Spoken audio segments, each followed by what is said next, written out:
Hello and good morning, all my class 11th commerce students. Today, the topic is joint stock company. This is the last form of business organization which will have to cover in lesson number 2, forms of business organization. Right? So, as far as the meaning is concerned, what is joint stock company? The company form of organization is considered to be the most suitable for organizing business or business activities on a very large scale. It has advantages of attracting huge capital from the public, right? With adequate capital, it can employ trained and experienced managers to run the business activities efficiently. Okay? What I think, what are the demerits, whatsoever are the demerits of the previous four forms of business organization, where they are having somewhere they are having unlimited liability, or they are having lack of managerial skills, or they are having limited capital resources. This joint stock company form of business used to fulfill all these disadvantages, or you can say shortcomings of different businesses.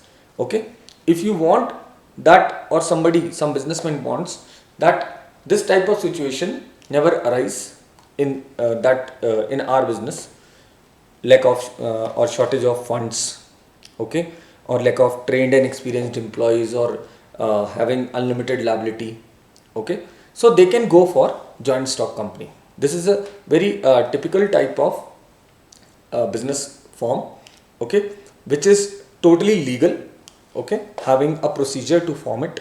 We'll discuss that also. Okay, regarding the joint stock company, Professor Henne has given one very perfect definition, that joint stock company is a voluntary association. That means by which the people used to come to join it.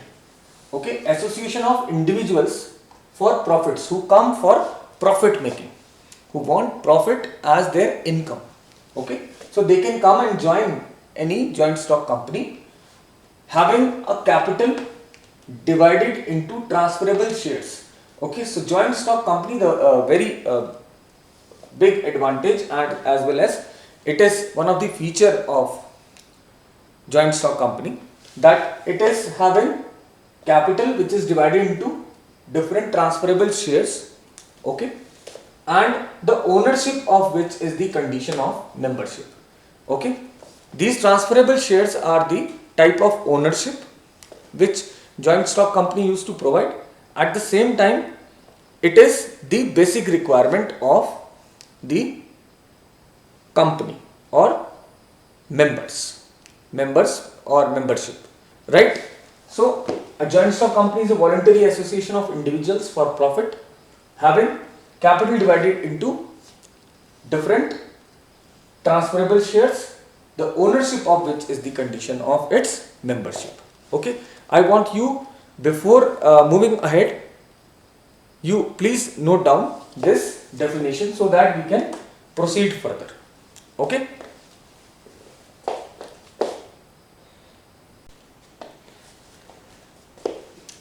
right, now we have to discuss the features of joint stock company. Okay, what are the characteristics of a business which makes that business as a joint stock company? Number one is the separate legal entity. Okay, separate legal identity or existence and entity are the same. A company has a separate legal entity. A company can carry on business in its own name. Okay, it can buy and sell assets in its own name. It can enter into contract with outsiders in its own name. Okay, the company and its member are separate legal individuals. Okay, that means company is a separate legal identity. Okay, and members are separate. Okay, that means company is an artificial person.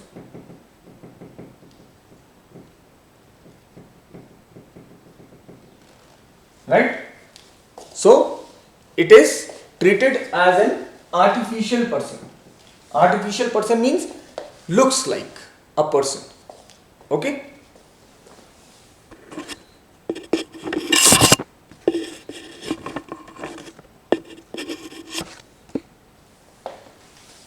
It means a company does not have a physical body like a natural human being, but it is an artificial person created by law. Okay, its operations, or you can say that, are performed, or those operations company used to perform by the elected representatives of the members of the company. Okay, these representatives are known as the directors of the company, right? Although business is run in the name of company. Okay, so it is an artificial person, not like natural human being, but it works through the representatives of the members of the company. Okay, and these representatives are known as the directors of the company. On the name of company, or the company work with its name. Okay. Now while talking about the registration as a feature of joint stock company, okay, in the previous four forms we have seen somewhere it is optional, somewhere it is compulsory, but joint stock company, registration of joint stock company is very compulsory. Okay, it is legally compulsory for a company to get itself registered under the Indian Companies Act 1956. Okay, Indian Companies Act 1956, right? There are amendment acts also, but the basic act behind is the Indian Companies Act 1956. Without registration, no company can come into existence. Okay, so for existence, it is mandatory, it is compulsory for a company to get itself registered. Okay, by the registrar of the company, by filling a form. We will discuss the procedure also. Okay, then is the perpetual succession.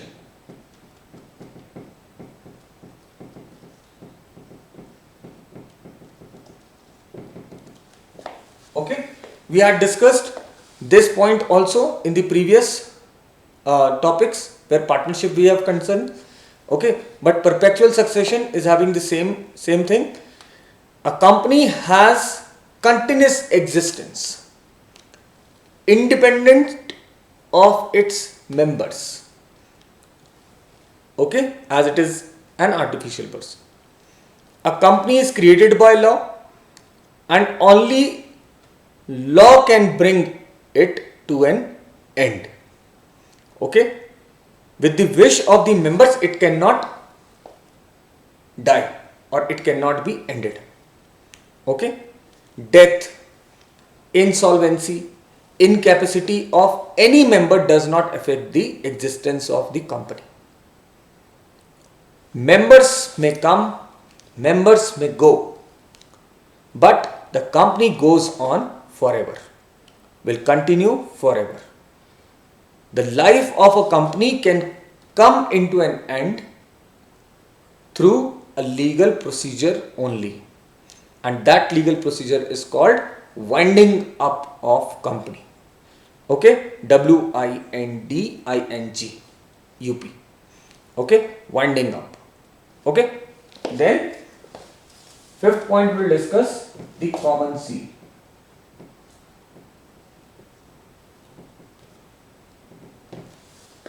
Seal is that rubber stamp. Okay, common seal means common consent of the members. Okay, so being an artificial person, the company cannot sign. Therefore, there is a need for common seal with its name engraved on it. Okay, the activities of the companies are carried through a group of people. We had just discussed the directors. Okay, the promoters. Anyone acting on behalf of company can use common seal in place of signature of the company. to bind the company, okay, about that particular contract or that agreement which is signed with the third party or outsider.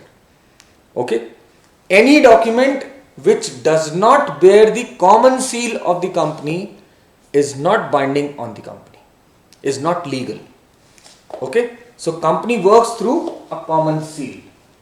Okay, members are the representatives, directors, okay, who used to work on behalf of company. That common seal on any legal document, any document will prove it as legal document. Okay, will be a binding on the company. That means company as an artificial person agrees to do so. Okay, then transferability of shares.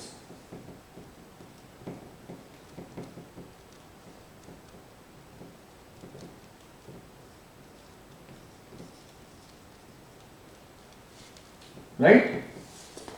As far as transferability of shares is concerned, the company or the capital, okay, which is divided into number of shares. So the capital of a company is divided into shares. Okay, the shares of the company are freely transferable, means you can give the ownership, one shareholder can give the ownership to other person, that other person will become the shareholder. Okay, so the shares of the company are freely transferable by its members. A shareholder is free to withdraw his membership from the company by selling his shares to someone. Okay, the shares of private limited company cannot be easily transferable.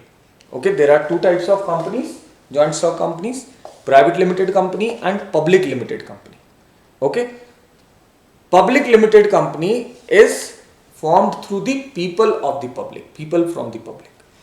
Okay, so it is very easy to transfer the share to one person of the public to another person of the public.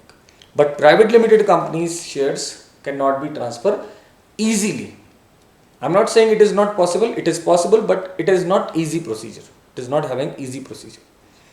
Okay, somewhat typical terms and conditions are involved, right? So transferability of shares is concerned, right? Then next is limited liability.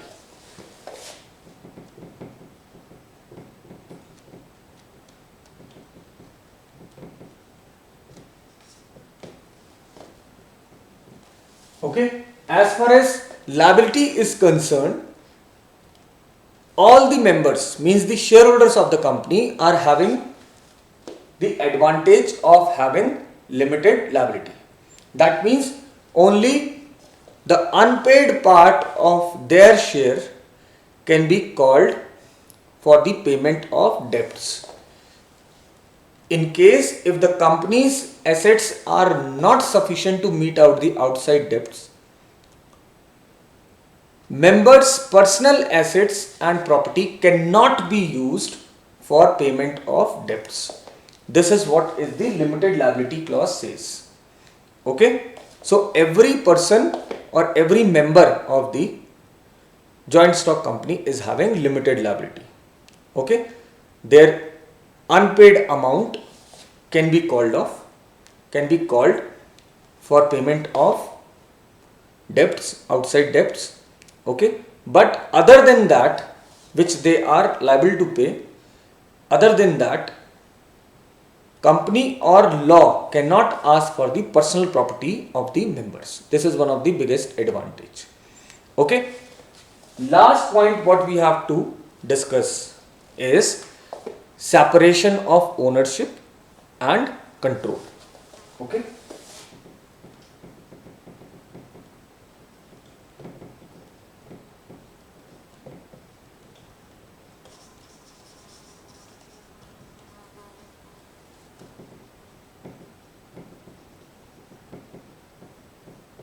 okay, so the Indian Companies Act 1956 specifies that there is ownership one thing and another thing is control of the company, right? So ownership and control are two separate things, what the law says. Okay, that means there is no any one can have the control or the ownership. Okay, both the things cannot be joined together. Okay, that means separability of ownership and the control over the company. Control over the company is in the hands of all the shareholders, equal, one man, one vote. Okay, all are equal, whether they are having, one is having one share, another is having 10 or 100 shares, that doesn't matter. Okay, they all are equal in the eyes of law. Okay, and when it comes to the matter of decision, okay, routine decision making directors used to make, representatives who are the representatives of all the shareholders, but for key decisions all the shareholders are asked to join in the annual general meeting regarding different matters like dividend decision, profit distribution, okay, and so on. But routine decision making these representatives used to take, right? So I want you to please first note down, then we will summarize this topic.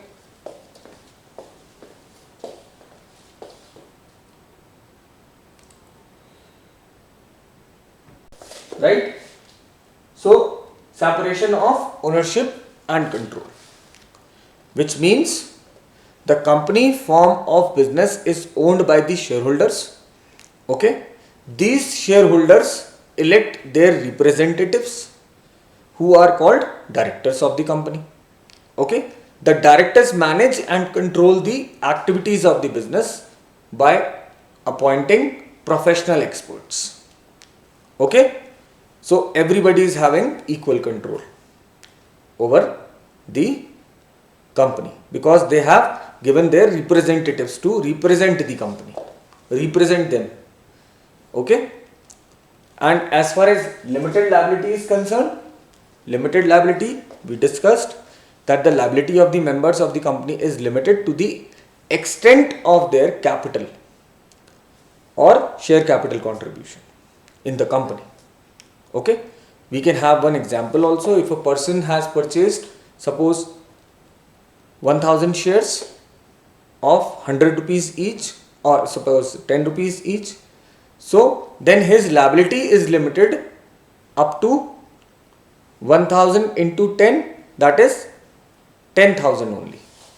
Okay, nothing beyond that the law or the company or the representatives or the directors or anyone or the creditors can ask to contribute as debt, okay, or the payment obligation towards the outsiders, right?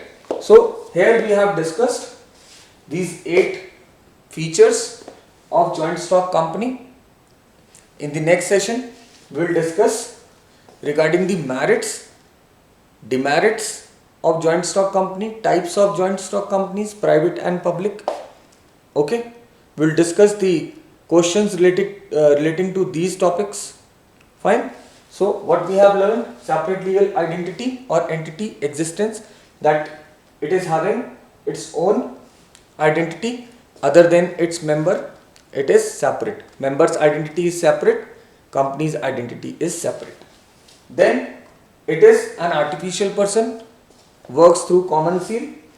Okay, it is not as in normal human being. Okay, it is an artificial person created by law. Okay, registration is compulsory of the joint stock company irrespective of private or public limited. Okay, under Indian Companies Act 1956. Okay, Indian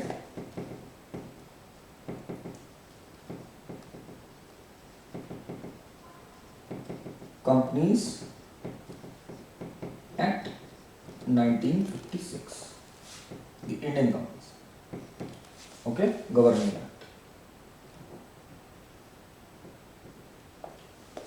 right? Please note it down.